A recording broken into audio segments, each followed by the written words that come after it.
اے ایمان والو، نہ تو اللہ اور رسول سے خیانت کرو اور نہ اپنی امانتوں میں خیانت کرو، اور تم ان باتوں کو جانتے ہو، اور جان رکھو کہ تمہارا مال اور اولاد بڑی آزمائش ہے، اور یہ کہ اللہ کے پاس نیکیوں کا بڑا ثواب ہے۔ مومنو، اگر تم اللہ سے ڈرو گے تو وہ تمہارے لیے حق و باطل کا فرق ظاہر کر دے گا اور تمہارے گناہ مٹا دے گا اور تمہیں بخش دے گا، اور اللہ بڑے فضل والا ہے۔ اور اس وقت کو یاد کرو جب کافر لوگ تمہارے بارے میں چال چل رہے تھے کہ تم کو قید کر دیں یا جان سے مار دیں یا وطن سے نکال دیں، تو ادھر تو وہ چال چل رہے تھے اور ادھر اللہ تدبیر کر رہا تھا، اور اللہ بہترین تدبیر کرنے والا ہے۔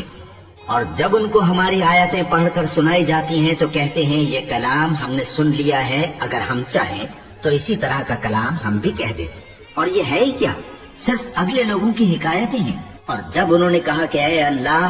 اگر یہ قرآن تیری طرف سے برحق ہے تو ہم پر آسمان سے پتھر برسا یا کوئی اور تکلیف دینے والا عذاب بھیج دے،